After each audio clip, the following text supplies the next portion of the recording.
신약성경 220쪽에 있습니다. 사도행전 19장 8절부터 20절까지 말씀 우리 한 절씩 교독합니다. 바울이 회당에 들어가 석 달 동안 담대히 하나님 나라에 관하여 강론하며 권면하되 어떤 사람들은 마음이 굳어 순종하지 않고 무리 앞에서 이 도를 비방하거늘 바울이 그들을 떠나 제자들을 따로 세우고 두란노 서원에서 날마다 강론하니라. 2해 동안 이같이 하니 아시아에 사는 자는 유대인이나 헬라인이나 다 주의 말씀을 듣더라. 하나님이 바울의 손으로 놀라운 능력을 행하게 하시니 심지어 사람들이 바울의 몸에서 손수건이나 앞치마를 가져다가 병든 사람에게 얹으면 그 병이 떠나고 악귀도 나가더라. 이에 돌아다니며 마술하는 어떤 유대인들이 시험 삼아 악귀 들린 자들에게 주 예수의 이름을 불러 말하되 내가 바울이 전파하는 예수를 의지하여 너희에게 명하노라 하더라. 유대의 한 제사장 스게와의 7 아들도 이 일을 행하더니 악귀가 대답하여 이르되 내가 예수도 알고 바울도 알거니와 너희는 누구냐 하며 악귀 들린 사람이 그들에게 뛰어올라 눌러 이기니 그들이 상하여 벗은 몸으로 그 집에서 도망하는지라. 에베소에 사는 유대인과 헬라인들이 다 이 일을 알고 두려워하며 주 예수의 이름을 높이고 믿은 사람들이 많이 와서 자복하여 행한 일을 알리며 또 마술을 행하던 많은 사람이 그 책을 모아 가지고 와서 모든 사람 앞에서 불사르니 그 책값을 계산한즉 은 5만이나 되더라. 함께 읽습니다. 이와 같이 주의 말씀이 힘이 있어 흥왕하여 세력을 얻으니라. 아멘. 오늘 말씀을 보면 바울이 에베소에서의 이 사역을 통해서 하나님의 말씀이 흥왕하게 된 그런 사실을 오늘 이야기하고 있습니다.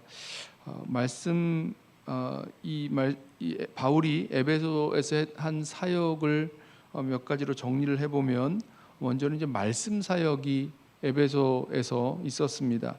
오늘 말씀을 보면 바울이 이 선교 여행할 때 바울의 그 선교의 그 전략 그대로 제일 먼저 그 유대인의 회당에 가서 먼저 이 복음을 전하죠.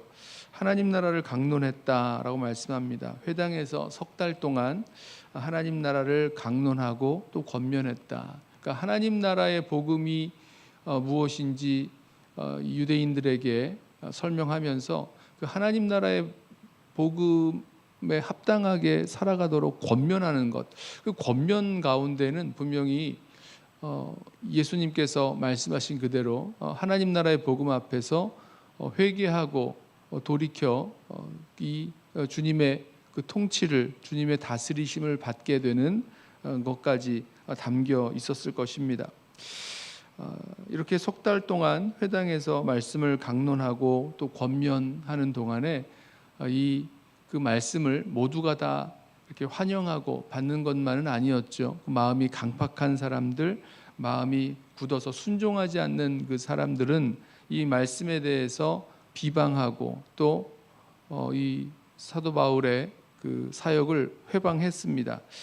그러자 사도 바울이 그 유대인의 회당을 떠나서 이 제자들을 따로 세우고 이 두란노 서원에서 2년 동안 말씀을 가르쳤습니다. 오늘 말씀을 보니까 저는 이 말씀을 보면서 이렇게 말했죠. 날마다 강론하니라. 10절, 9절 말씀을 보면 제자들을 따로 세우고 두란노 서원에서 날마다 강론하니라. 그러니까 참 사도 바울이 물론 이 사도 바울이 자비량으로 일하면서 섬기는 일하면서 이 복음 사역을 감당하는 그런 사역자였는데 그 시간을 내서 항상 매일같이 주님의 말씀을 증거하고 강론하고 또 이 강론이라는 것은 어떤 뭐 이렇게 설명하는 것만이 있는 것이 아니라 서로 이렇게 인터랙션 하게 되는 그런 시간들이죠. 그래서 말씀을 2년 동안이나 2회 동안이나 매일같이 강론하며 가르쳤고, 그 결과 이 아시아에 사는 이 에베소가 있는 지역을 이제 아시아, 구별해서 소아시아 이렇게 부르기도 하는데요. 그 지역에 사는 모든 유대인들이나 헬라인들이나 다 하나님의 말씀을 듣게 되었다, 이렇게 설명을 합니다. 에베소 사역에 있어서의 그 핵심은 이 말씀 사역이었죠. 하나님 나라를 강론하고 권면하고, 회당에서 석 달 동안, 두란노 서원에서 2년 동안 이 말씀을 가르치고 강론하고 또 권면했던 이 사역입니다. 그리고 또 하나의 사역은 치유 사역인데요. 하나님께서 이 사도 바울의 손을 통해서 놀라운 그런 치유와 또 귀신을 쫓아내는 그런 일들을 일어나게 하셨습니다. 그러니까 심지어 원래 이제 바울이 손을 얹어서 안수할 때, 기도할 때, 그때 이런 치유의 역사가 나타났는데, 손을 얹는 것만이 아니라 바울이 사용하던 손수건, 아니면 앞치마, 일할 때 쓰는 앞치마 같은 거 있잖아요. 그런 걸 가져다가 이 병자들의 몸에 얹기만 하여도 거기에서 병이 낫는 그런 놀라운 일들이 일어났다는 것입니다. 이렇게 바울을 통해서 하나님께서 병자를 고치시고 귀신을 쫓아내시는 이런 놀라운 능력을 행하시는 것은 바울이 전한 그 말씀, 특별히 오늘 이 에베소 지역에서, 에베소의 회당에서, 또 두란노 서원에서 강론하고 권면했던 그 말씀을 하나님 나라에 대해서 강론했다라고 하는데, 이 하나님 나라의 말씀, 하나님 나라의 이 복음이 그냥 말이나 논리나 설명이나 꾸며낸 이야기나 이런 게 아니라 진짜 그 말씀이 실제요, 또 하나님의 통치를 가져오는 그런 매개가 되는 그 능력의 실제가 된다는 것을 증거하는 거죠. 그 말씀이 정말로 살아 있었고, 그 말씀이 정말 능력이 있어서 그 말씀대로 하나님께서 이 예수 그리스도를 통하여 이 영혼들을 사랑하시고 또 통치하시는, 다스리시는 그 일들이 일어나고, 그 결과 이 병자가 치유되고 또 악귀가 쫓겨나는 그런 놀라운 역사가 나타나게 된 것입니다. 이것이 바울의 두 번째 사역이었고요. 그 결과 사람들이 이 말씀을 듣게 되고, 또 이 말씀의 그 능력이 나타나는 것을 경험하면서, 바라보면서 사람들이 변화를 일으킵니다. 오늘 말씀을 보면 재미있는 이야기가 나오죠. 예수님의 이름으로, 그러니까 사도 바울이 예수의 이름으로 병자를 고치고 악귀를 쫓아내는 것, 이걸 보면서 나도 좀 그렇게 해봐야 되겠다라고 하면서 예수님의 이름으로 악귀를 쫓아내려고 시도했던 사람들이 있었습니다. 그런데 하니까 안 되는 거죠. 여기 보면 유대인 마술사들, 돌아다니면서 마술을 행했던 어떤 유대인들도 그렇게 해봤고, 또 오늘 여기 보면 유대의 제사장 스게와의 7 아들도 그런 일을 합니다. 내가 바울이 뭐라고 말씀합니까? 바울이 전파하는 예수를 의지하여 너희에게 명하노라, 이런 식으로 이 귀신을 쫓아내려고 했던 것 같은데요.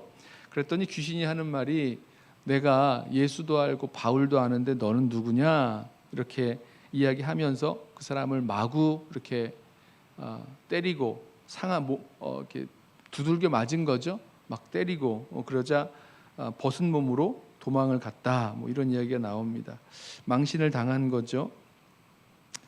마치 귀신을 쫓아내는 것이 예수의 이름으로 주문을 외우듯이, 아니면 어떤 퍼포먼스를 하면 자동적으로 그렇게 귀신을 쫓아내는 줄 알고 했는데, 그것이 아니었죠. 주님께서 정말 그 안에 계시고, 또 주님께서 정말 그 가운데서 역사하실 때만 일어날 수 있는 그런 능력의 역사였습니다. 사람들이 이것을 알게 되었을 때에 놀라죠. 두려워하게 되죠. 야, 정말 이 바울이 전한 그 말씀 그대로 예수님이 주님이시구나, 예수님이 그리스도시구나, 그리고 예수님이 하나님의 아들이시고 또 이 땅을 다스리시는, 우리를 다스리시는 왕이시구나, 이런 그 깨달음이 있게 되었고 실제로 그들 마음 가운데 다가오게 되죠. 그러자 예수님의 이름을 높이게 되고 또 여기 보면 이제 자복했다 그러는데 이 자복은 회개를 말합니다. 자기의 잘못을 자기의 죄를 고백하는 일을 합니다. 그리고 마술책을 불사르는데 그 양이 은 5만이나 되었다. 뭐 적은 양이 아니고요. 아주 많은 책에 많은 양의 마술책, 아마도 뭐 부적 같은 걸로 여겨지는데요. 그런 것들을 불태우는 그런 행동의 변화까지 나타납니다. 자, 저는 이 말씀의 이 모든 일에 대한 그 결론 내지는 평가를 20절에 이렇게 말씀해요. 이와 같이 주의 말씀이 힘이 있어 흥왕하여 세력을 얻으니라. 이 말씀을 보면서 이런 역사가, 이러한 능력의 역사가 저와 우리 교회 공동체에도 좀 일어났으면 좋겠다, 이런 생각을 하게 되는데요. 오늘 이 말씀의 이 역사가 뭐 사도 바울이 이렇게 만들려고 해서 만들어진 이야기는 아닙니다. 내가 이렇게 하면 이러이러한 일들이 벌어질 것이고 사람들이 이렇게 반응을 해서 이런 놀라운 이 에베소 지역에 놀라운 변화가 일어날 것이다, 이런 식으로 만들려고 해서 만들어낸 이야기일 수가 없는 거죠. 바울은 복음을 증거하고 전하는 그 사명을 감당했습니다. 말씀을 가르치고 권면하는 일 참 열심히 꾸준히 변함없이 성실하게 그 말씀 사역을 감당했었고요. 그때에 하나님께서 이 바울을 통해서 역사하시면서 이 치유와 축사 뭐 이런 것들을 통해서 이 말씀을 증거하시는 거죠. 바울이 전한 이 하나님 나라의 복음이 진리요 또 실제요, 그 말씀이 역사하는 능력인 것을 하나님께서 그 가운데서 역사하셨을 때에, 그렇게 증거하셨을 때에 이러한 놀라운 변화시키는 역사가 일어나게 되는 것을 보게 됩니다. 오늘 저와 여러분의 삶에 있어서도 이러한 일이 그대로 적용된다라고 생각을 합니다. 뭐 우리가 뭐 이렇게 됐으면 좋겠다, 어떤 희망사항들, 아니 성경에 나오는 이 사도행전 19장에 나오는 일처럼 이러한 일들이 우리 개인과 또 교회 공동체 가운데 일어났으면 좋겠다, 뭐 이렇게 생각하실 수 있으실 텐데요. 그런데 그게 우리가 어떻게 하려고 해서 만들어내려고 해서 만들 수 있는 이야기는 아닌 거죠. 어떻게 해야 합니까? 바울이 석 달 동안 회당에서 열심히 말씀을 증거하고 가르쳤던, 또 권면했던 것처럼, 또 2년 동안 두란노 서원에서 제자들을 따로 세워 말씀을 날마다 강론했던 것처럼 매일매일의 그 말씀 사역이 저와 여러분 가운데 선포되어지고 또 그 말씀이 우리들 가운데 역사하도록 그렇게 하나님께서 일하신다는 것을 우리 기억했으면 좋겠습니다. 우리가 할 수 있는 일이 있고 우리가 할 수 있는 일 다음에 하나님께서 역사하시는 일이 분명히 있는 거죠. 우리는 주님께서 우리들에게 주신 귀한 말씀의 능력을 의지하고 또 하나님께서 우리들 가운데 역사하실 것을 믿는 믿음으로 우리가 해야 될 일, 우리에게 맡겨주신 사명의 일들을 정말 매일같이 날마다 충성스럽게 감당하기를 원합니다. 그때에 하나님은 반드시 일하실 것이고 또 하나님께서 우리를 통해서 이런 역사들을 오늘 이 시간에도 또 오늘 우리 교회 공동체의 사역 가운데에도 놀랍게 일으켜 주실 줄로 믿습니다. 매일 변함없이 말씀을 선포하고 말씀을 가르치는 그 일들, 뭐 이렇게 우리가 교회에 모여서 함께 이 새벽 기도를 하고 뭐 예배를 드리는 그런 일들뿐만 아니라 우리 스스로에게 매일매일 말씀을 선포하고 또 말씀을 가르칠 수 있는, 이 성경을 통해서 말씀을 배울 수 있는 그런 일들을 끊임없이 해나갈 수 있는, 그리고 그 가운데서 하나님이 일하시고 역사하시는 것을 함께 경험하게 되는 저와 여러분 되시기를 예수님의 이름으로 부탁하며 축원합니다. 기도하겠습니다. 사랑하는 주님, 주님께서 사도 바울의 이 말씀 사역, 이 성실한 말씀 사역 통하여서 역사하시는 그 모습을 우리 함께 보았습니다. 주님, 회당에서 석 달 동안 하나님 나라를 강론하고 가르치고 권면하고 또 날마다 두란노 서원에서 제자들에게 주님의 말씀을 가르쳤던 그 성실함 가운데에 주님의 말씀이 선포되어질 때에 그 말씀 속에서 그 말씀이 실제요, 능력이요, 하나님 나라의 그 통치가 일어나는 그 매개가 되는 놀라운 실제를 에베소에서 보여주셨던 것처럼 주님, 우리가 주님 말씀 앞에 나아갈 때마다 또 주님의 말씀을 우리 심령 가운데 또 우리 삶에 선포하고 또 순종하며 나아갈 때마다 주님, 우리들 가운데 말씀으로 역사하시고 말씀 가운데 역사하시는 그 주님을 경험하도록 우리 모두를 붙들어 주옵소서. 주님, 우리의 연약함과 우리의 참 부족한 그 모습들 때문에 주님의 말씀을 가까이 한다 하면서도 잃어버리고 살 때가 얼마나 많이 있는지요. 주여, 우리를 붙들어 주셔서 주님의 말씀이 우리 성도들 한 사람 한 사람의 심령 가운데 흥왕하여 세력을 얻게 하시고 또 우리 교회 공동체 가운데에도 하나님의 말씀이 흥왕하여 세력을 얻는 그런 놀라운 역사 일어나도록 또 우리를 통하여 우리 교회 공동체를 통해서 하나님의 말씀이 흥왕하고 세력을 얻는 놀라운 역사가 이 땅 가운데 임하도록 주여 우리를 붙들어 사용하여 주옵소서. 감사하며 예수님의 이름으로 기도드리옵나이다. 아멘. 이 시간에 먼저 오늘 주신 말씀 붙들고